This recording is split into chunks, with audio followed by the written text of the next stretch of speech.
Hi, guys, and welcome back to the Backstage Bikini podcast with your hosts, Grace and Jade.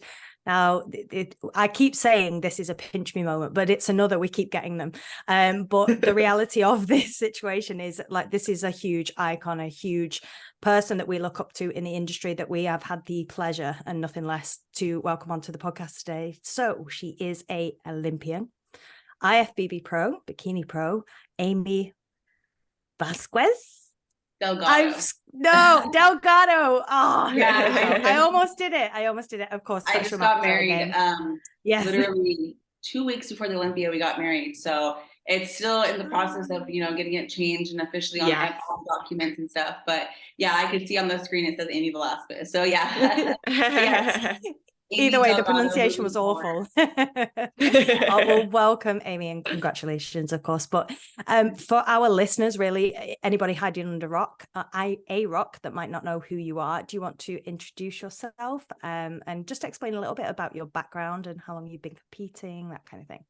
Okay. My name is Aimee Delgado. I'm an IFBB Bikini Pro. I started competing in February 22nd was my first show in 2020. That was here in Las Vegas. That was whenever I actually fell in love with the sport. And I was like, oh my God, because I've been trying to do something for myself and trying to find something I liked. And I found something I was really good at. And I was like, oh my God, I'm good at this. Let me see what I could do with this. And then that was whenever I got actual coach and everything and started moving forward with everything.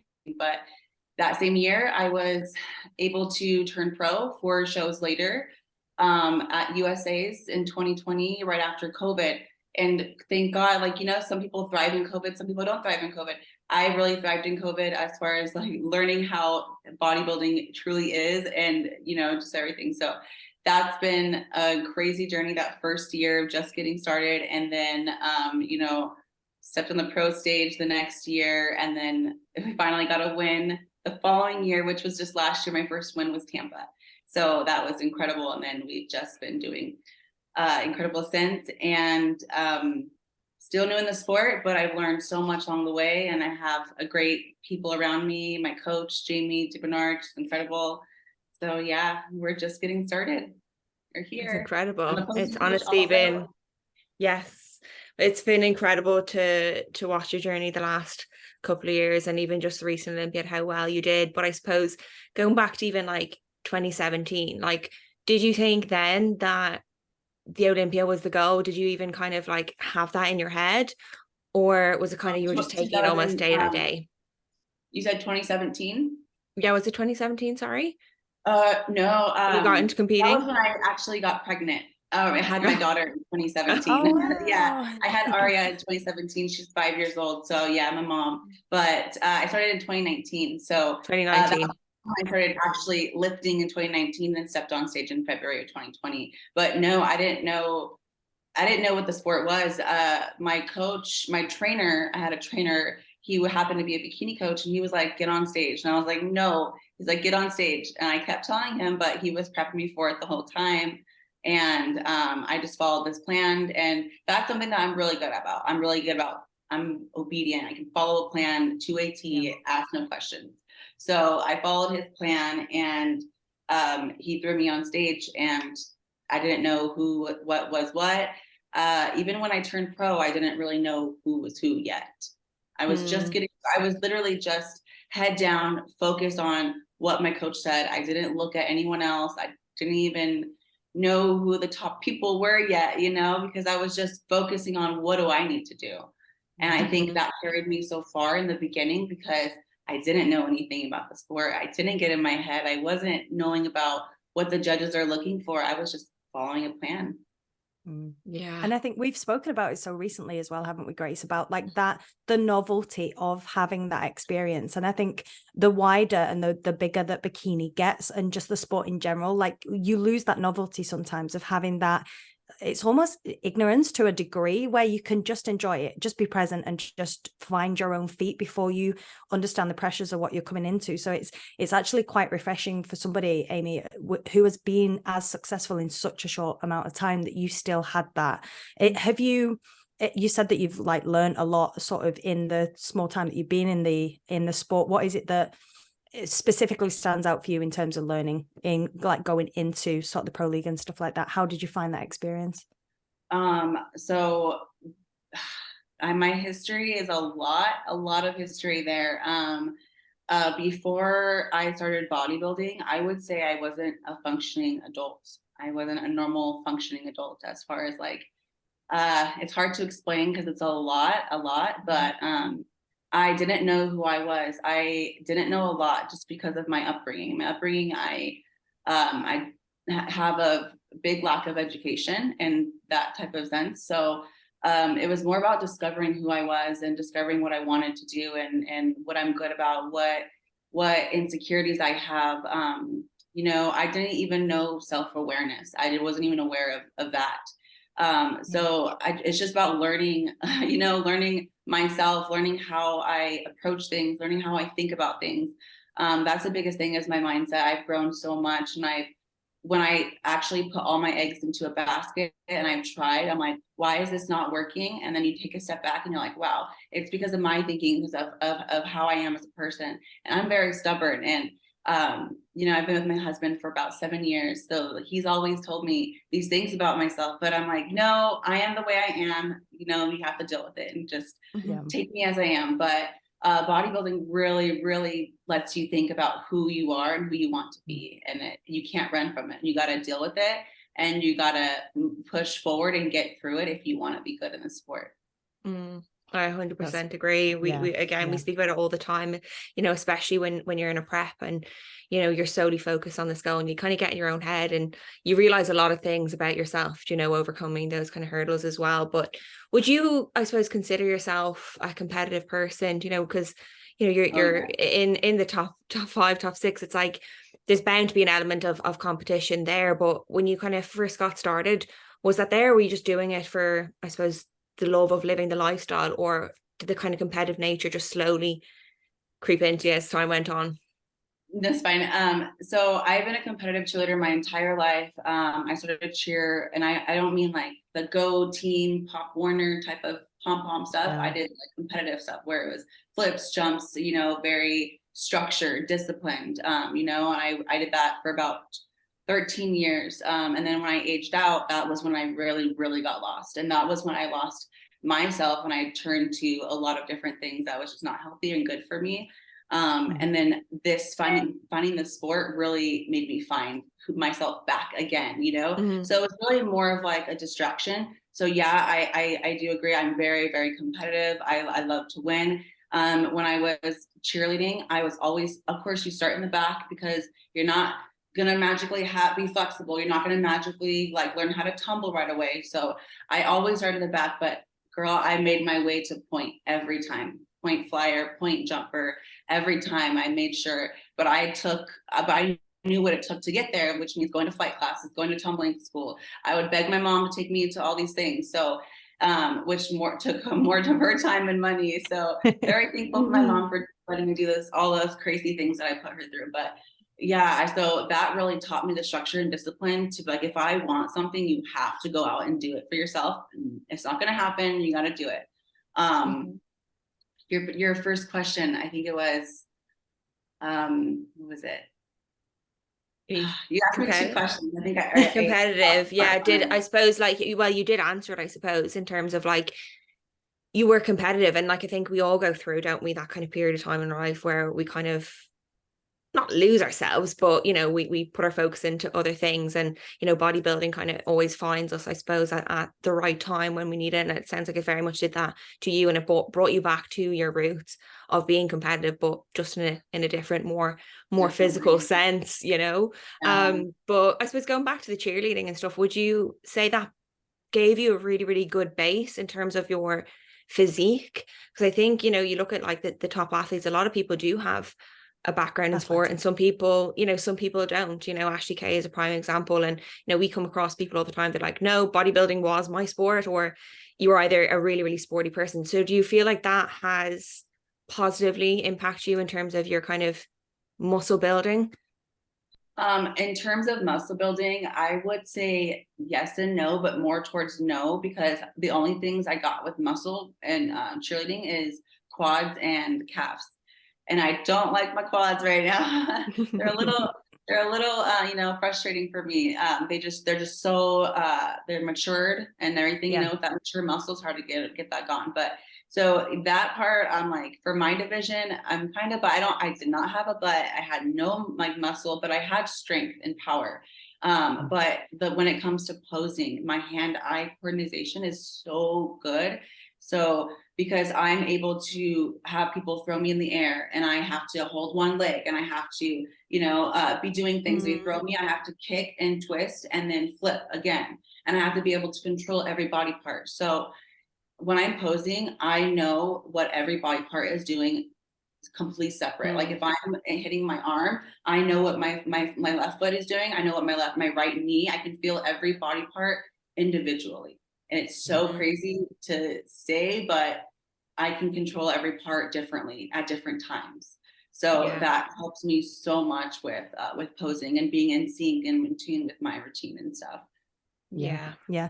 Just from a coordination standpoint as well, I bet it helps, because obviously you'll have had dance routines and things like that. So that's insane. I mean, I'm from a ballet sort of background and dancing and stuff like that. I found posing quite easier to get into bed with, but I know a lot of people really struggle with it. But talking about your sort of training background, Aimee, I know that you've shared recently on social media, like sort of your progression in the gym as well, and understanding what it took to actually develop muscle and build muscle onto your frame, because I don't know whether anybody's actually seen you turn pro, but whilst your structure was undeniably like perfectly suited for bikini, that muscle development still very much happened over time for you. You've had to work for that. So what was it like getting into the gym and sort of starting fresh with equally a sporting background, but it's a brand new concept? What was that like going in and starting training like that? It was hard. It was new. I kept questioning it. So first when I had switched over to Jamie, she said, she analyzed everything. And the number one thing she said, your training is not right. It's not right. It's not effective. And you're basically eating at your own muscle. And I was like, well, I don't lift more than 20 pounds. And she's like, why? And I said, I didn't think I had to. I don't know. I just don't know. So yes, I was very naive in the sport in the beginning, but again, I only just, you know, followed a plan. So whenever Jamie told me you need to get under a bar, and this means not a Smith machine bar, this means an Olympic barbell. So I've never been under Olympic barbell, done hip thrust only with a machine hip thrust, or I've actually done glute bridges with Brett Contreras at Glute Lab in San Diego.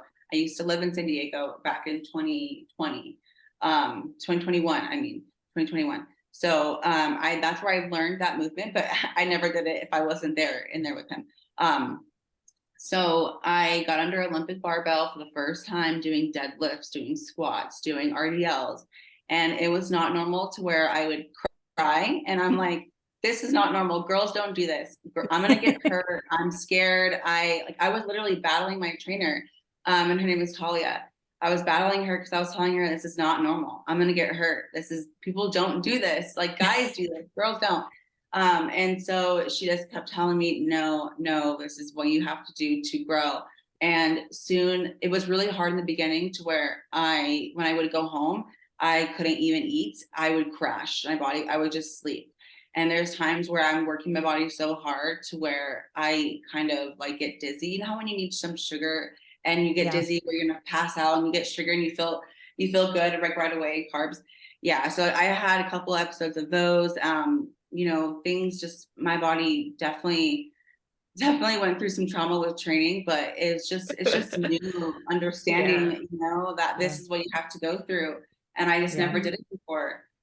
So my body really took from it. Yeah, it really. But I suppose when you started to see your body respond, did it make it kind of a little bit easier going through that? Because I think a lot of the time we almost need like evidence to support that this is actually working.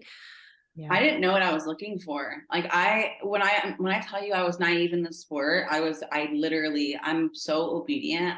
I will do what you say, and I will not cheat. I'm a very coachable athlete, and I communicate very well with my coach and everything. But the training, I had to have an in-person coach teach me how to lift, because if not, I probably would have gotten hurt. trying to do those things on my own. Yeah. Especially never have done it. But honestly, the first 3 weeks was the hardest because that's where I was mentally not checked in with my body, because I was not able to, I wasn't recovering. It would take me about 4 days to recover from one glute session training that heavy. I was doing 5 to 8 reps max, powerlifting movements, things like that. Yeah, really, like I was doing heavy singles for squats, deadlifts, and RDLs, heavy singles, just to find where I was at, because I'd never lifted like that before. And then once we found that, I was doing 5 reps heavy, and to where like I would be training and I would be like crying about my back, saying I can't go, my back would hurt. And my trainer's like, your back is not hurting, your back is just pumped.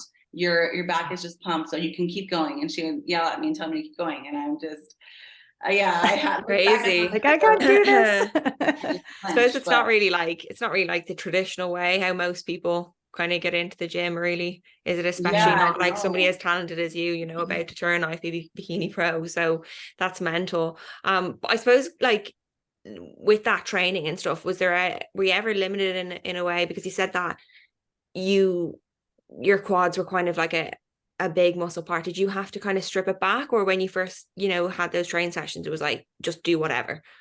I had to switch it back because whenever we stepped on stage in Tampa, no one was saying that I had big quads. It was just a rumor that was going around. People were saying it, mainly, just people. And so we had asked the judges, hey, what do you think about my quads? And they said, what about them? They're fine. Just don't want them getting any bigger. And so I was like, okay, and then then Jamie was like, we need to, of course, not let the quads get bigger, because your quads are full, but not because they're so big. It's just because you have such round muscles. The way my muscle insertions and balance are, they're very short and bubbly. They're very round. And when they like, if you see my quads, they're very round. They don't go straight down. They pop out like bubbles. So it gives the illusion of them looking bigger or denser, especially over camera, over online, when I'm only 111 on stage and I'm 5'2". Yeah. There's nothing close to wellness with 111 pounds right there. So we did strip our training back to not building. So I didn't need to build anymore, like, the mass and the glutes and everywhere. They said now just upper glutes.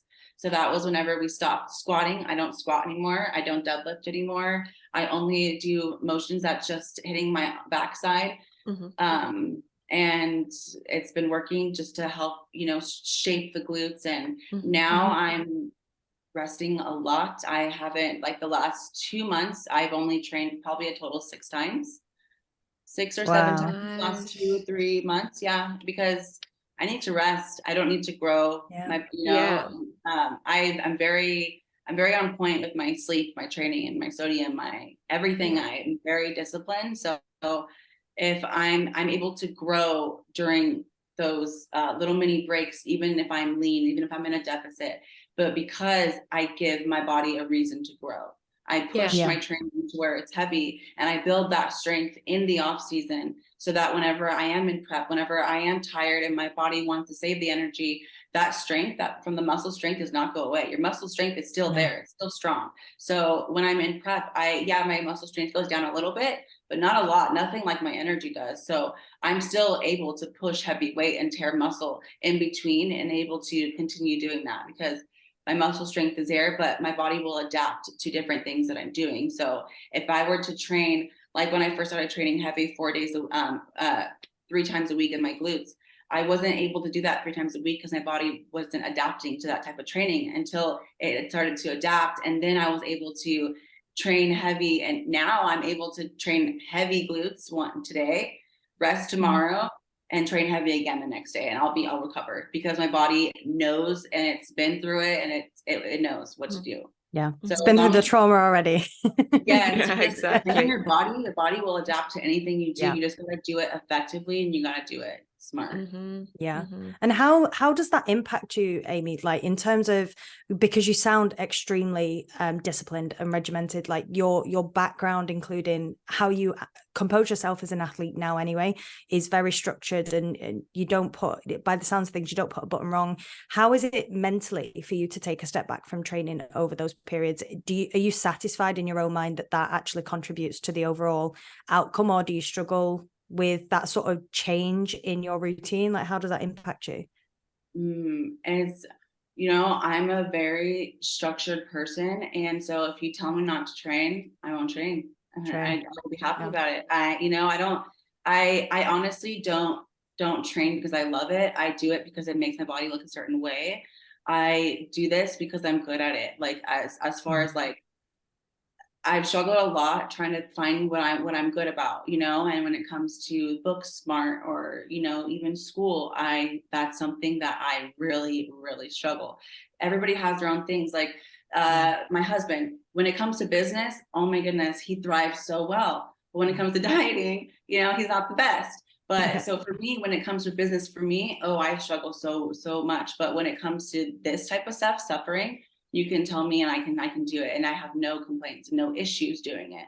But I think that also comes into my past, because this is the choice of me suffering, and I've had situations where I didn't have a choice. So pick your hard, I guess. When it comes to business, I will mentally be sporadic and don't know what I'm doing and everything, but this is what I can do, and that's what I used also when I was younger. That's how I got through everything, was using cheer as my channeling. It's your purpose. Yeah. I appreciate that as well. I think, like you said at the start, that kind of self-awareness is so important, to know like what bodybuilding is actually given to you, and that, like, pulling back, that is hard, but you're finding joy in that, and like you said, you're just doing what is asked of you as well, and listening. So it's going back to Jamie as well. Jamie seems to have been a massive positive in your career. So do you want to chat a little bit about kind of when you got started, when you're ready, when you got started working with Fit Body Fusion, and how much she's kind of shaped you as an athlete as well? My goodness, Jamie changed my life. She changed my life. She's the one who got me to really open up and be and accept who I am, and learn how to and focus on how I can be better, how I can change that. And that's really changed a lot of the way how I carry myself, because in the past I would use my accomplishments or like, what I did positive, or what I liked about what I did in my own success. I would use that and channel it to keep moving forward. And then it can come out as arrogant, or it can come out as self, conceited, or, those types of things. But I just didn't know how to handle myself, in those, in ways. So that's one thing she really, really helped me with, understanding who I am, who I want to be, how I was, and how I approach things. But when I joined Fit Body Fusion, it was the best experience, having just someone there, as far as a whole team, an environment that makes you feel comfort, that you can go to. When I went to shows, if my coach wasn't there, I always had different coaches checking me in, helping me. And so that was great. That's what I love. But when I switched to Jamie, that was when I really, really grew mentally, physically, emotionally, every part of me. And we've become so close to, because she understands me. That's it. She just understands me and what I've went through. And so when you have people that understand, it's easy to communicate. It's easy to work through. Yeah. You need that in a coach. I think 100%. Like at the end of the day, I say it all the time, like we're robotic in nature, but like we're humans as well. And I think, the success of our journeys ultimately relies in that coaching relationship as well, and having that bond. And it's not just Jamie telling you what to do, but, understanding why you're doing that, and why you have bodybuilding. And I think, you know, that's obviously why you've been so successful, you know, as an athlete, and so successful in the Olympia, is that you have that kind of relationship, and she understands how you operate and how Aimee thinks and why she does what she does as well. So I think that's a really, really one thing I wanted to mention, that she really like lets me have my own input and lets me try things that I want to do, what I think is important for me, where in the past I had no say, not one word to say. If I wanted to try something new, or if I wanted to introduce something or what, it was always what the coach said and not me. And, you know, so that's something that I really, really appreciate with Jamie. And she's allowed me to make my own decisions with my training, with my food. Like I have to be macro only based. I can't do meal plans, that type of stuff. And she's phenomenal with that. And she'll guide me through it, and she'll help me, but she won't judge me, and she won't be like, if you do this is what's going to happen. You know, she's kind of like, she just gives that love and that comfort and that reassurance that lets you know that you're doing something that you probably shouldn't be doing without actually telling you. I don't know. She's just good at with her words and everything. That's one why we work so well together too. Yeah. But I think with that as well, Aimee, like, especially considering the impact that this sport has had on you finding you, I think that just reinforces your confidence as well in building you up, because that sounds like the perfect balance of giving you direction and giving you support, but equally allowing you to come up to meet that mark. Because, like, I mean, we'll talk about your actual, like, your palpable success, to say, the things that we see on the outside, but part and parcel of actually reaching that is knowing how to get there, but believing that you can. So it's actually giving me goosebumps, like talking just to see that, because like that kind of positive reinforcement for you as an athlete must make you feel way more empowered to actually achieve the things that you've achieved this year, last year. Like how has that impacted your mental stability in the sport as well, like in terms of what you believe you can achieve in this sport? Ooh, so when it comes to what my body's capable of, I believe in it 1000%, because it's not my brain.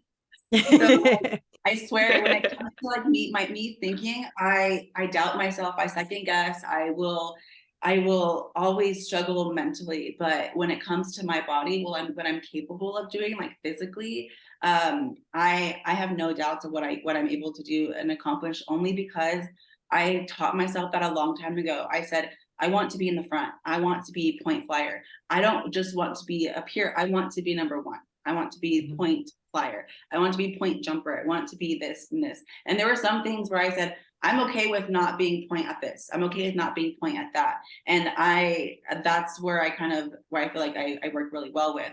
I pick and choose what I want for myself, and I'm able to, I do the things that nose gets me there. So in order to be a point flyer, you have to get flexible, really flexible. You have to work on your balance and stability, and you have to, practice at it. So I did stretching classes, and then I went to flight school twice a week for years. And by year 3, it took me, and that's crazy because this is year 3 of my career. Yeah. But and then I got point flyer, and then I got from there. I was working with college athletes to where I was only 12 years old, and I was where guys were throwing me in the air under one and holding me with one hand, and just tossing me and catching me with one person under me. And I used to have like a 2 sides and a base and a front spot, so I excelled really, really fast. But it took the hard work to get there. If I didn't do those steps, I wouldn't have gone there. So those coaches were at a top level, as far as like, I went to nationals every single year, 3 times a year, USA nationals, JAMS nationals here in Las Vegas, and every year. And I wanted to win it every year, and I wanted to go to worlds, and I worked hard just to get on that team for worlds. So I feel like that's where I'm like, I know if I just do the work, my body will follow, because your body is built for survival. Whatever you do, it will adapt and move with you, as long as you're smart about it and don't and that's why I'm taking these 2 months off. I'm not lifting heavy. I'm not looking to grow. I'm just looking to maintain. So I'm lifting my upper body 1 time a week, lifting a medium heavy glutes once a week, And if I want to hit glutes again, I'll hit it again. But my main job is to just rest. And I have so much time into Olympia. So if I want to adjust anything, I can do it then. But I need to rest and take care of my body so I can keep going. Yeah. And that's a beautiful thing about bodybuilding, isn't it? When life is chaotic, you know, and things around us are kind of outside of our control. That's one thing that is within our control. And we know that, you know, going to the gym is going to provide X outcome, you know, resting our body is going to achieve another outcome. And there's solace in that, you know, that can kind of give us peace. But I suppose the mental side of things is always that little bit more challenging, isn't it, when it comes to competing and bodybuilding, and it's a little bit harder to kind of control and know the outcome of. But I suppose like throughout your journey so far, like competing, has the mental setbacks, because, you know, like Jade says, we see it on the surface, we see, you know, you get the pro card win and then you're in the mix and then you're doing better and better, and then all of a sudden, you know, you're top 5 at the Olympia. So it's like, how, like throughout that journey, was there any mental setbacks there that kind of, that you doubted your ability in any sense? Oh yeah. I just called Jamie the other day crying because, you know, like our plans keep changing for the Olympia. We keep switching them up just because we're not sure, because we don't need to prove anything else, you know. But there's always doubts and things. It's just the phases that I'm going through. There's always new ones, you know. So going into, okay, the first show that I did with Jamie, that was one of the biggest doubts that I've had, because I was debating on, like, Jamie, we were in off season for like I think 4 months. I don't know if I grew enough muscle, but I'm killing myself over here training. So I want to step on stage. I don't care if I'm lean. I don't care if I be made fun of. I was like, I just want to step on stage to see if I grew enough muscle. And then, but I didn't even think about how much that would hurt me mentally, you know? So going into peak week, I felt so bad. I was like, why did I do this to myself? Why did I put myself in this position? You know I want to find out if I'm going to be competitive, because I wanted to make sure if I needed to grow, I would just stay in off season and not waste that time, you know? So really that was really hard. I was like, why am I stepping on stage 12 pounds over stage weight? I'm not. And then I got 16th, got last place. And I just kind of told myself, you know what, this is what you had to do to figure out, you know. And I feel like that me doing that really was the hardest thing. And everything after that didn't seem as difficult, because I made sure I was ready. I said, I'm not going to step on stage until I'm ready, those types of things. But again, going into this Olympia, not this last Olympia, obviously my first one, I wanted to make top 10. That was my goal, but I didn't know if I was able to do that. And I put so much pressure on myself to where I had 2 big panic attacks. And the last panic attack I had, I was on the phone with Jamie, just hyperventilating and crying. And she was trying to calm me down, and she couldn't calm me down for like 8 minutes. And it was not fun. But she was like, why are you feeling this way? Why? And I was like, I don't know. And she's like, no one is expecting you to win the Olympia. No one's expecting you to get top 5. She's like, no one's expecting you to get top 10. This is your first Olympia. Just have fun, you know, and all that stuff. And so we had that conversation, and I said, why, if I get 10th, 11th, if I get 15th, it's not going to make a difference. I was like, I'm not going to place top 5. So why put pressure on myself? So I said, I'm going to pretend I'm a guest. And that's what I did. I had so much fun that I didn't put pressure on myself. I truly felt that I forgot that I was competing at the Olympia, because I was so starstruck. And my booth was right in front of Laura Lee's. And I was just like, oh my gosh, because I love her so much. I love her. Yeah. She's incredible. But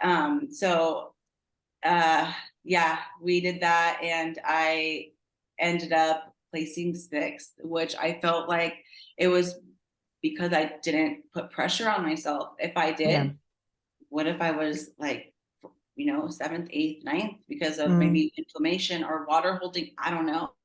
I have no idea, but that's just what I feel. And I feel like it's been a long time since then, but I don't know.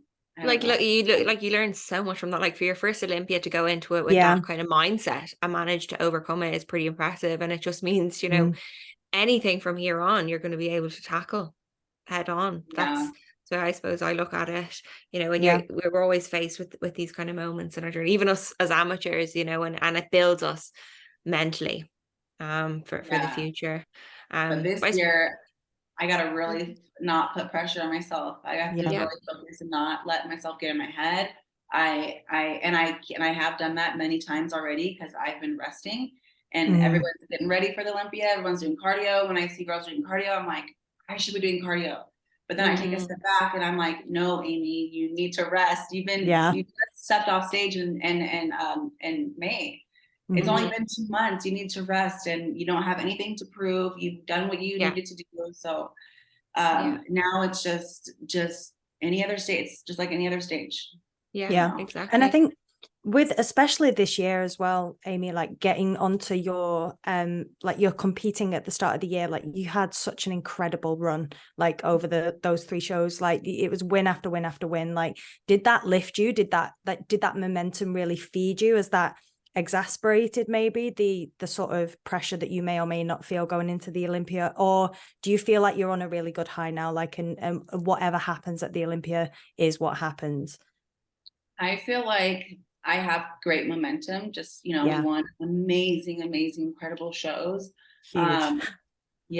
Really, so much fun.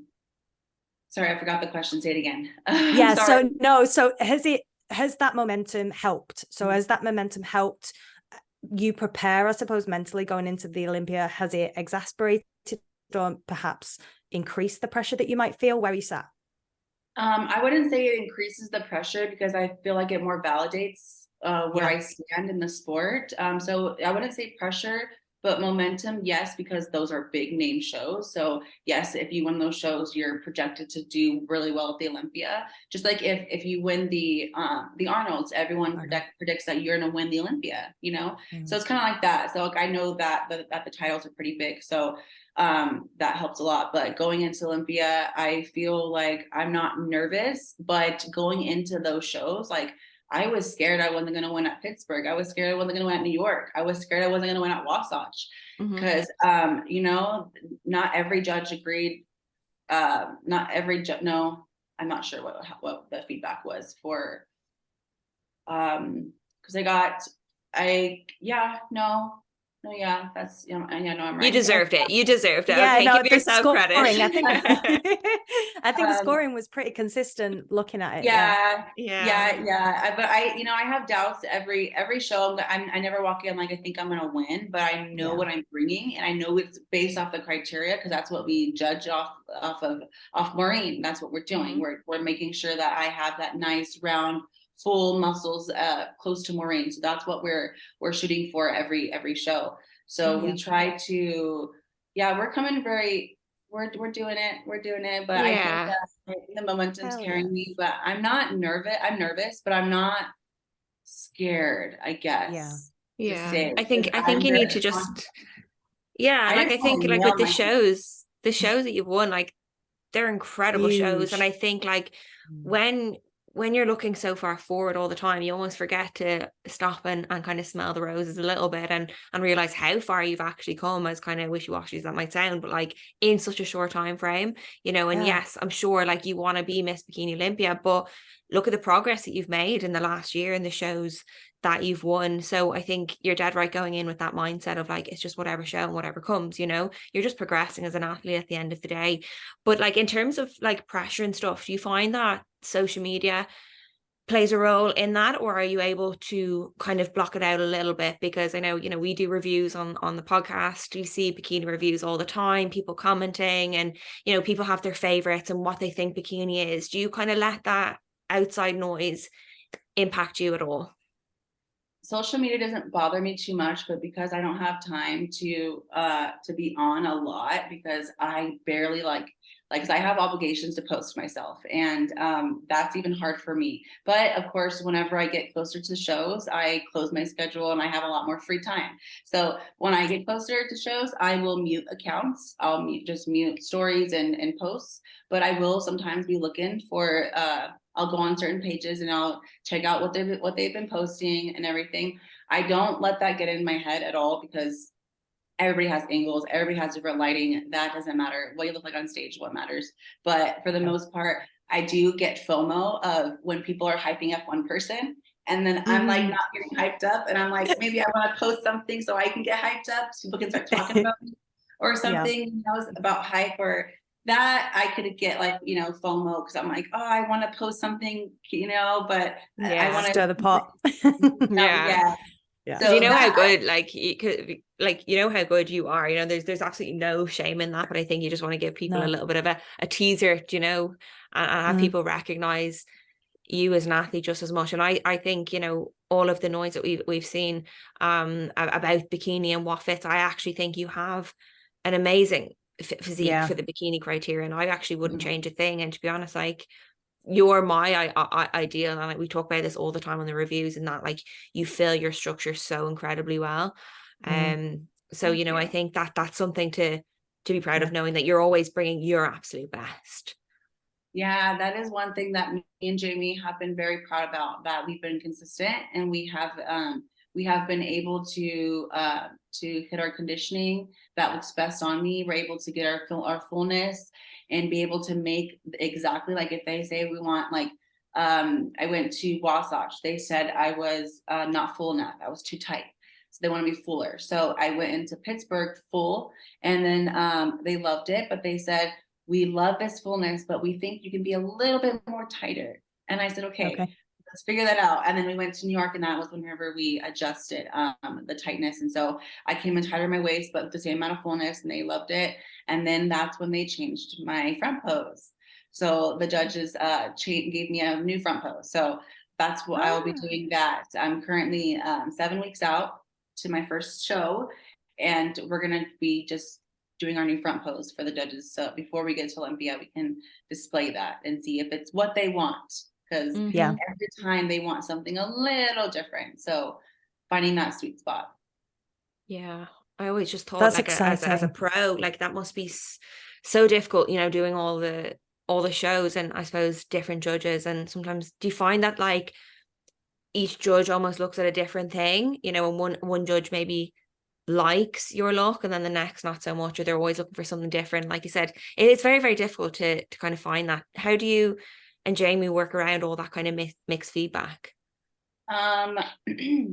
We take it into, like, I guess, clusters. So you know, if certain, because some judges, every judge, we're all human, we like what we like. Some judges will like a little bit more conditioning on girls, even if they say they don't, that, you know, it's just what they personally like to their eye.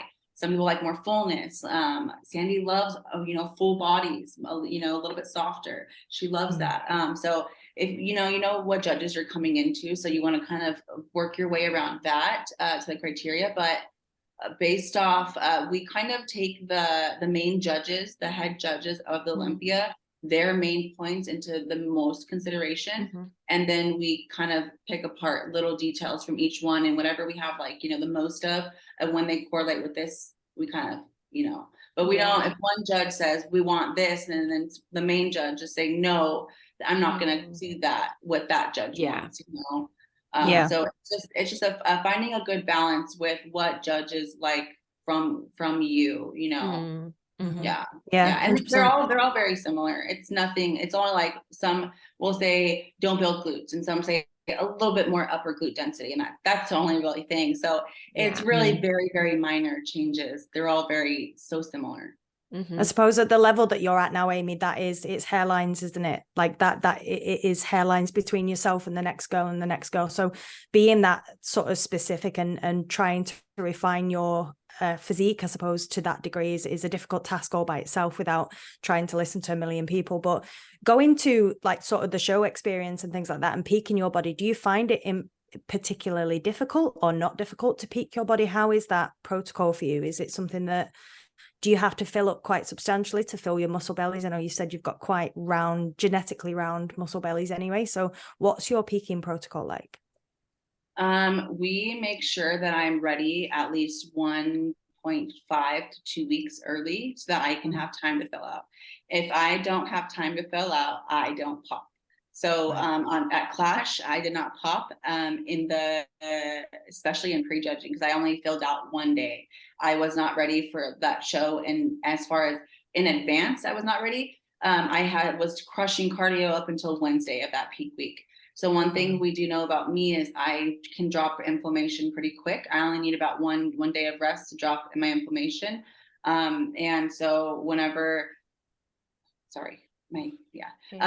so whenever I drop inflammation, I know that I can push cardio up until Wednesday. Some girls can't, some girls can push it up until Thursday, but I can't push it past Wednesday. So I was not able to fill out completely there. So I wasn't as poppy, as separated. They wanted me more conditioned. So that's why Wasatch, I went in more conditioned, but I wasn't as full. So this is a good question for Jamie, because she does everything. I just follow, but I don't think she has a hard time peaking me. We don't hold water unless I'm on my period. If I'm on my period, I will hold, but typically when I'm lean, my period stops. And if it stops, that means I won't hold any water, even if I have my ghost period. Only when I actively bleed, that's when I actually inflame. But no, I don't think we have issues peaking, because she's learned my body so well. We've done Tampa, Nashville, the Pacific USAs together. Peaking process was a lot harder than this year, a lot harder, because we had to figure out what the judges wanted from me. But now that we know, she has such a great eye into knowing the fullness and the conditioning. It's phenomenal. She's she can really nail a good peak. But my body responds typically pretty well. I do have thicker skin, so that's why not a lot jiggles when I walk, just because I have thicker skin. I think that's it just has to do with the skin, or if you hold water, body fat and stuff. Sort of between the layers of the skin and the muscle. Because I mean, that's something that Grace, we've spoken to people out in the US and over in the UK, and we're only sort of understanding that part either, this side of the pond as well. That's a concept that I'd only recently sort of understood as well, in terms of thickness and how your body responds to peaking. But it was interesting, because obviously there's comments or arguments out there to say that that perhaps you are more wellness than you are bikini, which I just think is obscene. But anyway, the comments out there, I just thought it was interesting, because especially saying that you can find it quite difficult to actually fill out your frame adequately. So it's interesting to hear that that's actually been a process that's taken some time to actually get right in the eyes of the judges for you. When you have thin skin, how some girls they show the veins a lot more vascular. That's because that can be because they have thinner skin. And when you have thinner skin, when you walk, the skin can move with the muscle, or it can just jiggle, and that's when you're holding fat or water, and that's because your skin can be looser, or it just depends. So crazy. It's so crazy. But this year, she's hasn't had any issues peaking me, just because amazing. That's what you want, isn't it? You want a seamless peak. You want to reduce the stress as much as possible. But it's amazing that your body is, exactly how you want it to respond in that scenario. But in terms of off season and stuff, do you find that a little bit more challenging, both when it comes to maybe, like I said, this kind of sculpting element of it, your recovery, even kind of weight gain? Do you have you ever had periods of time where maybe you gain a lot of weight and kind of struggle with that? Are you kind of off season or prep? What do you find easier? I find they're both hard, but my off season moving forward won't be as hard, because I don't need to grow. The judges ask, don't grow. And when we're not training hard, it's not as, as taxing in off season. But I would say I feel like prep is harder, just because there's there's a show that you have to get ready for. And if you're not ready, or if you're not dropping weight week to week, it can be very frustrating and all that. But but the past, my off seasons I haven't had a break since. So I don't even know if I had an off. I didn't even have an off. Like, I had an off season when I grew all my muscle, and then I haven't had a break since. So I would just say prep is harder for me. It's more taxing, my recovery sucks during prep because I'm pushing so hard, but my purpose was to grow, always get bigger in my glutes. So I was always tearing my muscle, always, pushing heavy weight. And I was literally crushing my body so hard, not giving it a break for over a year, that like I was waking up in the middle of the night in excruciating pain because my legs would just hurt so. And it happened a couple times. And I think it's just lactic acid buildup. And there was times where like last year, I couldn't run more than 10 minutes at all. Like, I could not even run because my legs were so, I don't even know what to call it, but like, I never gave my body a break from lifting heavy. I grew all the muscle, kept training, kept not letting my body recover. And I was just tearing through all my muscle. And I think that now that I have a break, now I can stretch. I have no pain when I stretch. I can run. I have no pain when I run. I'm able to get into my hamstrings, like deep massaging. Everything is just like going back to before I started lifting heavy. As far as my body, like my limber, my flexibility, all that stuff.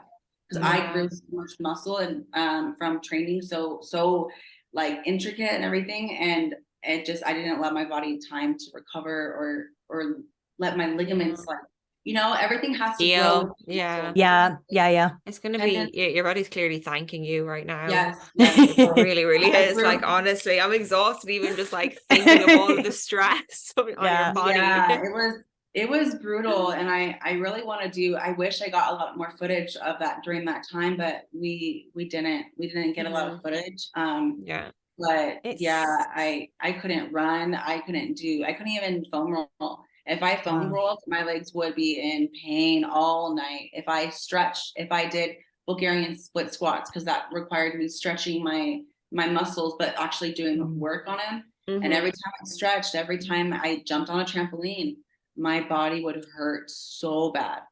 But it was just because that's difficult for everyday life then, isn't it? Like, just even doing things with your family, which is not what you want. I went to the trampoline park, and that night I woke up in the middle of the night in so much pain, almost going to the hospital because just the buildup of just so much. It just I refused to take a break. I was like, no, I'm gonna do what I need to do. My body will adapt, and I'll take a break a little bit later. But I was never at risk for injury.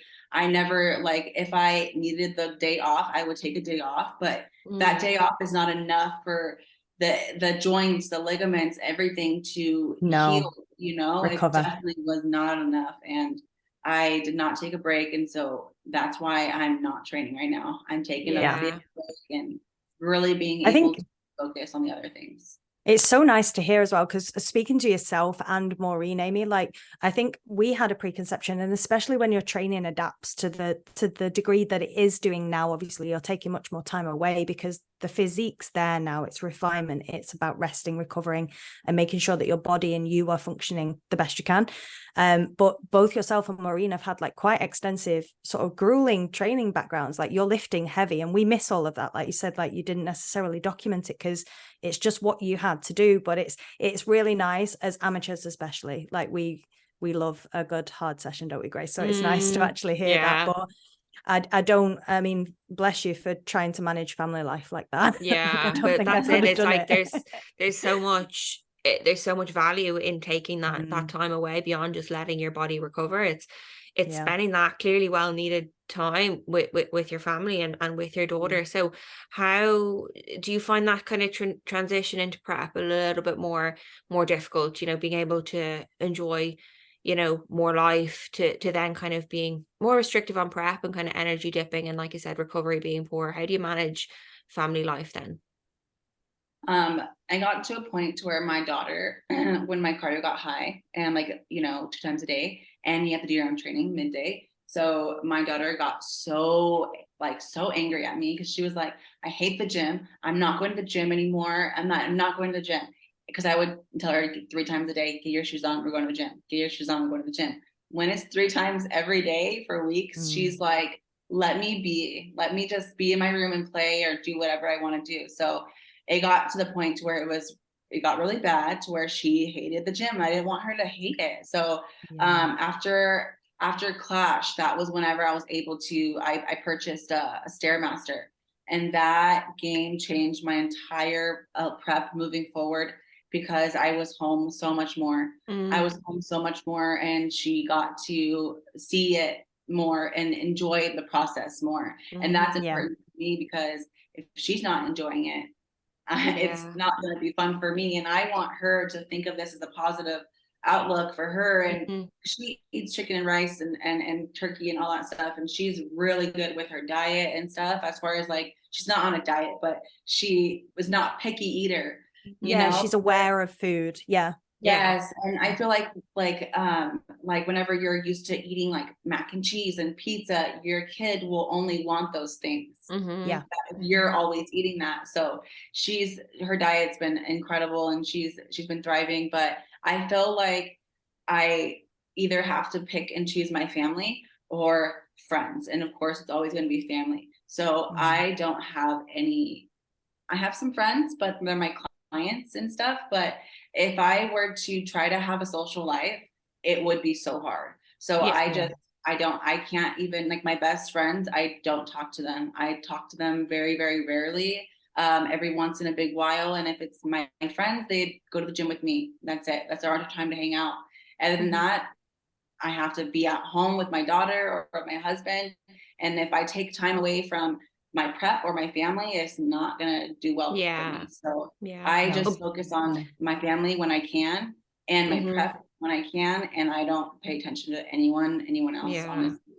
And it's so impressive, hard. like, because like bodybuilding is so demanding. Like even me, like, I don't have a child, I just have a dog, and I'm like, that's tough. And trying to balance a social life. And I think, you're dead right. If you have to make that choice, especially when you're trying to become the best in the world. Like we say this all the time, something is going to give, really, at the end of the day. But I suppose in terms of like your support, like would Christian be your kind of support network, and mainly Jamie to kind of carry you through the hard days then? Yeah, my husband, he is freaking the best. Like, you know how some people cannot truly let their significant other shine, and you stand back and not have any credit, not even care to be like, hey, I'm here at all. He is so comfortable letting me do, like, he builds me. He's like, get your glutes bigger, post it, you know, all this stuff. And he's so comfortable because he's secure. And our relationship, our communication, our love, everything is just so, I'm not going to say perfect, because it's not perfect, but it's so close to, I don't know. I just love him so much, and we have such a great relationship, and he loves what I do, and that, like, to where he's going to possibly, because he's a business owner and he owns his own business. We're thinking about him kind of just doing this with me, and us two just doing this together, and him stepping away from his stuff that he has going on. So he loves it just as much as I do. He cares about it just as much as I do. Every time Jamie calls, he's like, put on speaker, I want to be right there. And he's literally by my side every step of the way. And if I go to the gym to meet someone, he's like, I want to go. I want to be there too. I want to record you. I want to do this. He's the one who's pushing the content on me. He's the one who's trying to get all this out there for you guys, you know, for everybody. And so he's phenomenal. He does everything. He's so great. I don't even know how. Yeah, it makes all the difference. It's crucial, isn't it? Like, it's crucial. He takes my daughter to school now. When he volunteers, like, I'll take her to school and you don't have to worry about it. And he's so great. Yeah. That's incredible. He just wants to see you succeed and doing incredibly well. Because he knows what I've been through. He knows everything of what I've been through, and he just keeps telling me, like, your life is a movie, Aimee. Your life is a movie, because I know what you went through, and I know what it took to get you there. But he's like, I know what I went through. He suffered for 5 years trying to get me to do. He always told me, find what makes sense in Aimee's world. because nothing ever made sense to me, ever, nothing. And he just said, you just have to find what makes sense in your world.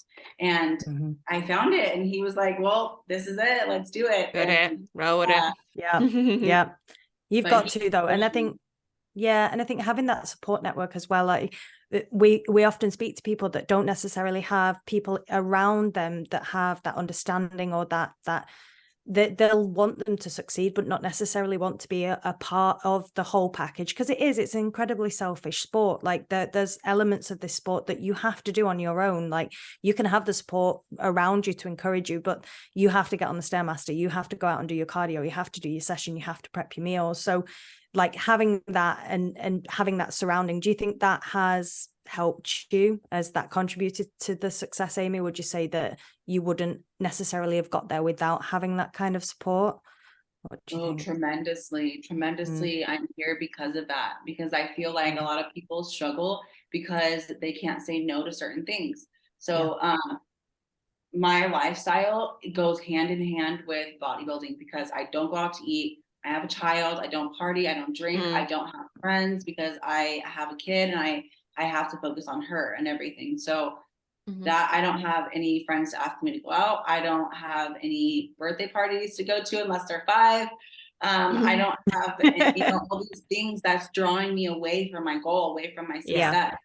So I think that's really, really helped me. Like I don't even, going into a 9-to-5 job, even that alone would take away from my own prep. So I have also structured to been blessed enough to try to be a posing coach, and I'm able to make my own business and have it be successful and be able to live off this as well and be able to compete. So that also has helped me continue to be on the right path consistently.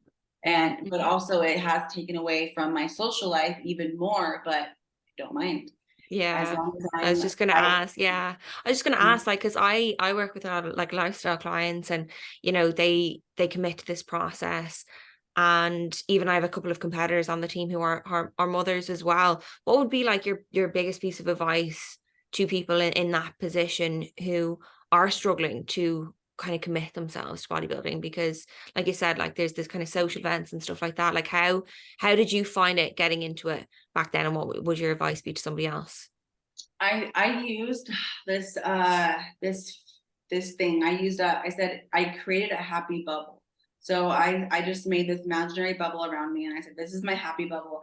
And my happy bubble, who's allowed in my happy bubble? My husband, my daughter, my best friend, this person, my coach, my trainer.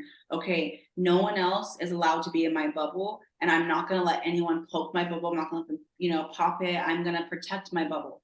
And whatever you put in your bubble, you can write a big circle on a piece of paper, write all the people and all the things and all the good things that makes you feel good, like yoga, or going to sit on the beach, getting coffee, those things make you feel good. Creating that happy bubble for yourself, and sticking to that bubble, sticking to that bubble will do you so many things, change so much. It's your values, isn't it? Just like knowing your values and staying true to them, and knowing what your priorities are and staying true to them. Because I think it's all too easy to say you want something, but then get distracted, and like you said, staying true to your people and your circle as well, which I think is incredible.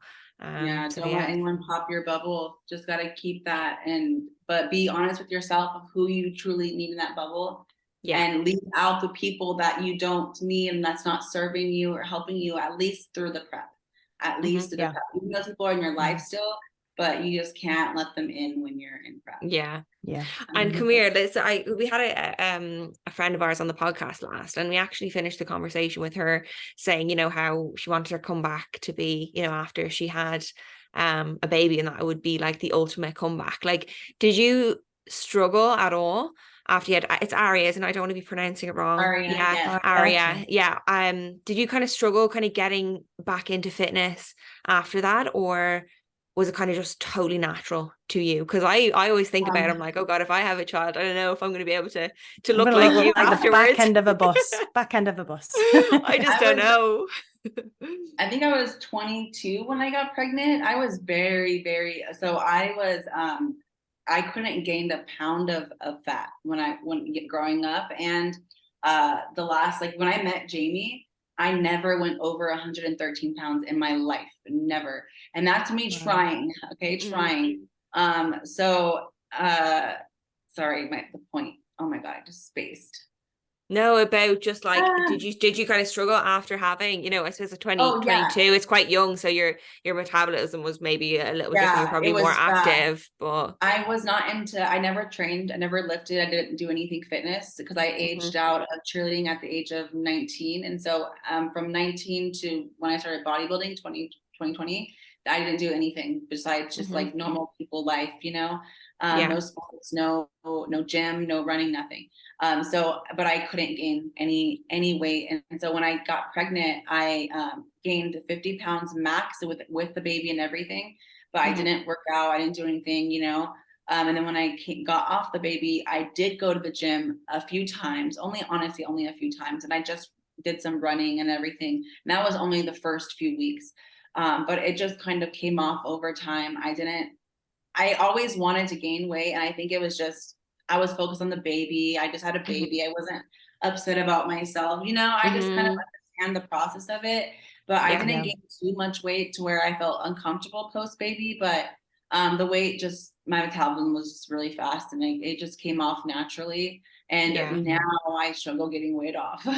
I gain easily, and it's not a struggle, but I have to actually be worked on it, you know? Before I can eat whatever I want. Even my first prep, I did 30 minutes cardio max, and I was eating sandwiches and bacon and sausage and because my metabolism was so fast, and not anymore. Nope. You didn't agree to that. Where was that contract? That wasn't part of the deal. No, I totally get that. I totally get that mindset though. Like after you have a child, you know, ultimately like the body weight will come off, but you can't like hate yourself into doing it. And ultimately, you know, if you're an active person.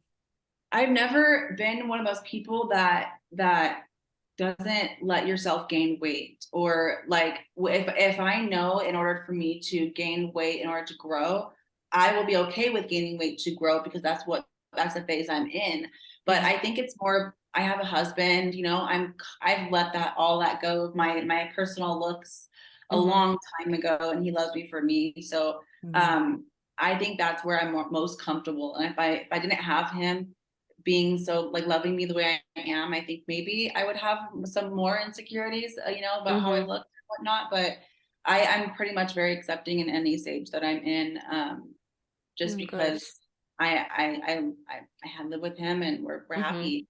I'm happy. It's a product of that bubble, you know, and that kind of social media thing that we were talking about is not letting those things affect you, because ultimately if you're content where you are and that people love you for you're not really phased by you know, gaining a little bit of weight or anything like that. You know, you're kind of just comfortable and happy in yourself. I'm more secure of what's inside than what I look like on the outside. Is my thinking, how I speak, how I communicate, those things. I really that's what I really think about. I'm really more insecure with those things.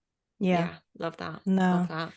It's been incredible speaking to you, Aimee, really. Like, is there anything that you would, like, first time competitors, because we have a lot of girls that are just getting into the sport listening, and they reach out quite a lot to say, I'm in my first prep. Is there any advice or anything that you would take a look at your journey and perhaps do differently, or something that you'd recommend that other people are aware of coming into the sport? Is there any words of wisdom that you've got? Yes. Never follow a plan blindly. This sport is all about education. You need to learn what you're doing, why you're doing it. You need to ask lots of questions. Use the bodybuilding community for support and guiding you. Don't do anything you feel uncomfortable with. If it's a red flag, ask another person you trust. If anyone has any comments to say about your prep, always take it with a grain of salt. And then take that grain of salt, take it to your coach, someone that you trust and know has your best interest at heart. Take and say, this is what I heard, this is what so-and-so said, and then listen to that person that's there for you, truly there for you. yeah, just utilize the community and the people around you, ask questions, and just always get help, because we can all help each other. Yeah. And have your That's bubble, insane. I think is it. Yeah, keep really, your really bubble. nice. Protect your bubble. Really, really nice. Every time we have people on, especially Maureen, we're taking like little things now. I'm just Naps, gonna bubble. have my own yeah. Road to Olympia, take your naps, protect your bubble. Yes. the secret to success, that's what we'll call this. I won't tell anyone what it is. Amazing. So come here, before we wrap it up, so you have obviously the Olympia at the end of the year. What other shows could the listeners expect you to see you in? Okay. If you want to give the juicy details, if people listening this far. Well, it's already changed 4 or 5 times, but we're thinking I don't even know. I feel like we've already seen you on stage a lot this year, but I want to see more. I want to see more. US show. I'm not going to do any international shows, so that's off the table.